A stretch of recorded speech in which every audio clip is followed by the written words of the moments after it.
Hi, my name is Arthur Wall. Welcome to Garcon Restaurant here in San Francisco. And today we're going to be working with figs and quail. Figs are such a great versatile fruit, and they go so well with game birds as well as salty pork items. But today I'm going to show you how to stuff a quail with the figs. It's going to be delicious. So let's go ahead and make the stuffing. I really enjoy using quinoa as a stuffing. One, because of its dietary content, the nuttiness, and the texture. So it makes a great contrast to whatever you're working with. So what I like to do is have your pre-boiled quinoa. You can boil it just like pasta. Wait till it pops its hull, and then you just drain it off and let it cool. All we're gonna do is add some pretty coarse chopped fresh fig. We want it nice and chunky because we really want to bite into it, you know, that stand up to the meat. We also have some roasted garlic here. These are whole roasted garlic cloves that have just been slow cooked in olive oil till they're soft. Once again, giving it another texture element. We're gonna add a little bit of fresh chives to make sure we pull it savory. Some salt. Cracked black pepper. And that's it. We're gonna have a nice, healthy fig stuffing for our bird. So what you want to do is get the semi-boneless quail that most of the bones are removed. It still has the bones in the legs and in the arms, but there's no bones in the body, which leaves a great cavity for stuffing. Very easy to work with. These have marinated overnight in oil with a little bit of fresh juniper and rosemary, but you can really marinate it however you see fit. So all we really want to do is take the skin, lift it, using our thumb, just push the stuffing off the spoon. Very simple to do. Try your best not to get it on the outside so it doesn't burn in the pan. And that's good right there. We don't want to overstuff. We want to make sure it's in there. Then what you do is taking a small knife, you can make an incision right underneath the bone in the leg. You take the other leg, you slide it right through that incision, creating its own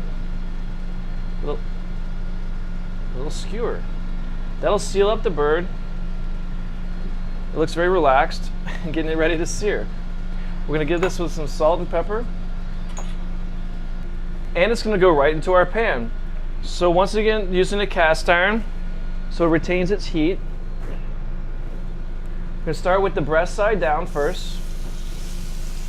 Give the pan a little shake, make sure it doesn't stick. You really want to go about medium heat. We're going to roast the bird the whole way in the pan, so if the pan's too hot, it'll have a tendency to almost get too hot and burn. So we're going to go and leave that as so, and we're going to finish the dish. Now the rest of the dish, being that it's figs and they're delicate, I want to do some other delicate accompaniments. So I'm going to do some fresh Louisiana chanterelles. Louisiana has a very short chanterelle season, but they are delicious when they're in, for about a month of the year. We're just going to saute those in a little bit of oil. Now I also made a spring onion puree. The onion puree is a little bit sweet. The chanterelle mushrooms are delicate. The figs are delicate. We have the texture of the quinoa. So all together, this is going to make a nice, light fig and quail appetizer. So the quail doesn't take long at all. It's a small bird, and the stuffing isn't raw. It's already pre-cooked, so we don't really need to cook the stuffing. We just need to heat it through. So about 7 or 8 minutes in the oven, we take out the quail. I'm going to serve this dish, like I said, with the spring onion puree, which is spring onions that have been slow cooked in the oven, a little bit of water and butter. We're gonna make a little swoosh of that onto the plate. We're then going to present our quail right on top. I have these beautiful chanterelle mushrooms. Mushrooms have been sauteed into some garlic and shallots. We're just going to scatter those around the plate. Some fresh arugula leaves. And that's it, guys. We have a nice quail and fig appetizer. A little bit of olive oil to finish. We're going to have the moisture from our puree, the nuttiness of the quinoa. So once again, my name is Arthur Wall here at Garcon Restaurant in San Francisco, showing you how to play around simply with figs. and please do try this at home.